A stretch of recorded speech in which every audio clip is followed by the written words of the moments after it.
എന്താ നിനക്ക് ഇത്ര ദേഷ്യം? ചീറ്റിംഗ് സൂര്യ ഒരിക്കലും സഹിക്കില്ല, അതറിയാലോ നിനക്ക്. ആരാ നിന്നെ ചീറ്റ് ചെയ്തേ? അവൻ. എടാ വേദ വിവാഹം കഴിക്കാൻ ഒരുത്തം വന്നിട്ടില്ലേ, ആ രഞ്ജിത്ത്. അവനവന്റെ തനി സ്വഭാവം കാണിച്ചടാ. എടാ നീ കാര്യം എന്താന്ന് വ്യക്തമായിട്ട് പറ.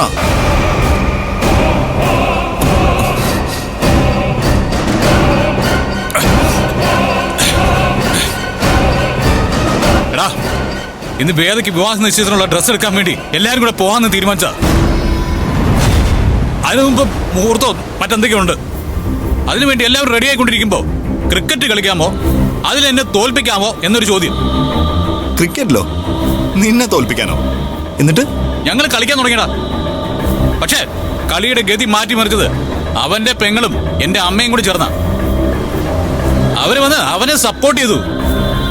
തമാശയ്ക്ക് ആരംഭിച്ച കളി പെട്ടെന്ന് അങ്ങ് സീരിയസ് ആയി. തമാശയ്ക്ക് ആരംഭിച്ചാലും സീരിയസ് ആയിട്ട് ആരംഭിച്ചാലും ക്രിക്കറ്റിൽ നിന്നെ തോൽപ്പിക്കാൻ അവനെ കൊണ്ടൊന്നും പറ്റില്ല. യെസ്, തോൽപ്പിക്കാൻ അവനെ കൊണ്ട് പറ്റില്ല. അത് മാത്രം മനസ്സിലാക്കിയപ്പോ അവൻ എന്നെ ചതിച്ചു. എന്താ നടന്നത് നിനക്കറിയണോ?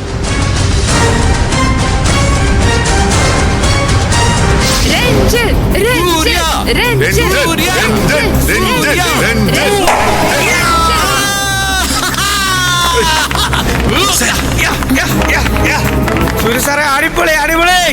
അയ്യോ, 6. ഇനി ഒരു ബോൾ 4 റൺസ്. എറിഞ്ഞോ?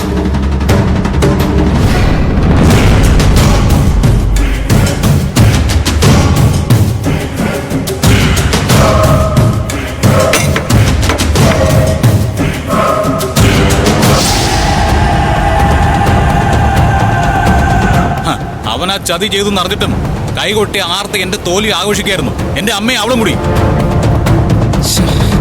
ബാക്കിയുള്ളവരെല്ലാം അതിന്റെ കൂടെ കൂടി. ആ ഒരു നിമിഷത്തെ ഒറ്റപ്പെടലുണ്ടല്ലോ, ആ ഒരു നിമിഷത്തെ കളിയാക്കലുണ്ടല്ലോ, എന്നെ എങ്ങനെ എഫക്ട് ചെയ്തു എന്ന് നിനക്കറിയോ? എടാ നീ പറയുന്ന കേട്ടിട്ടേ എനിക്ക് തന്നെ കൈയും കാലും ധരിക്കുന്നുണ്ട്. അവനെ ഞാൻ അന്നേ അളന്നു വെച്ചതാ. അതിൽ നിന്ന് ഒരു ഇഞ്ച് പോലും അവൻ മാറിയിട്ടില്ല. ഈ ഒരു കളിയിൽ ജയിക്കാൻ വേണ്ടി അവൻ ഇങ്ങനെ ഒരു ചതി ചെയ്തുവെങ്കിൽ അത് അവന്റെ നേച്ചറാ വിവേകെ. അവരൊന്നും കരുതുന്ന പോലെ ഒരുത്തനല്ല അവൻ. പോവാൻ പറയടാ. എടാ വീട്ടുമുറ്റത്ത് കളിച്ചൊരു ക്രിക്കറ്റ് കളിയില് അവൻ നിന്നെ തോൽപ്പിച്ചു എന്ന് അഹങ്കരിക്കുന്നവരെ അഹങ്കരിക്കട്ടടാ. എടാ നിനക്ക് അവനെ തോൽപ്പിക്കാൻ 100,000 മാർഗങ്ങൾ കിടക്കല്ലേ? ഉണ്ട്. പക്ഷേ എനിക്ക് അവനെ തോൽപ്പിക്കേണ്ടത് ഇന്ന് തന്നെയാ. സൂര്യ ആരാണെന്ന് ഇന്ന് അവന് മനസ്സിലാക്കി കൊടുക്കണം. അവൻ എന്നോട് മാപ്പ് പറയണം. കളിയുടെ സ്പിരിറ്റിൽ ചെയ്തു പോയാണെന്ന് അവൻ വന്ന് പറഞ്ഞു എന്നോട്.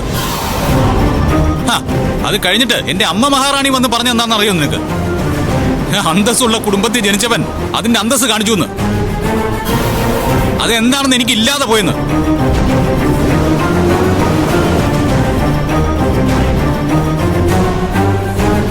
വിവേകെ, എന്റെ കുടുംബത്തിൽ ഞാനൊരു കഴിവ് കേട്ടവനായി ചിത്രീകരിച്ചുകൊണ്ടിരിക്കുക. അവൻ ഒരുത്തം കാരണം. അവൻ എന്റെ പെങ്ങളെ കല്യാണം കഴിക്കട്ട. അങ്ങനെ ഒരു ബന്ധവും ഞങ്ങൾക്ക് വേണ്ട. ഇത്രയും കാലം അമ്മയും അമ്മയുടെ ഏട്ടനും തമ്മിൽ കാണാതിരുന്നതല്ലേ? ഇനിയും കാണണ്ട. പിരിക്കണം, സർവ്വതും പിരിക്കണം.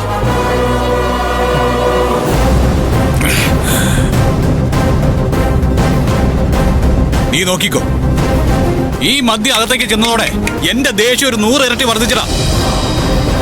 വിടില്ല ഞാൻ അവനെ. അവന്റെ ജീവിതത്തിൽ ഇന്ന് വരെ അനുഭവിച്ചിട്ടില്ലാത്ത നാണക്കേട് ഇന്ന് ഞാൻ അവനെ കൊണ്ട് അനുഭവിപ്പിക്കും. ഇത് സൂര്യയുടെ വാക്കാടാ.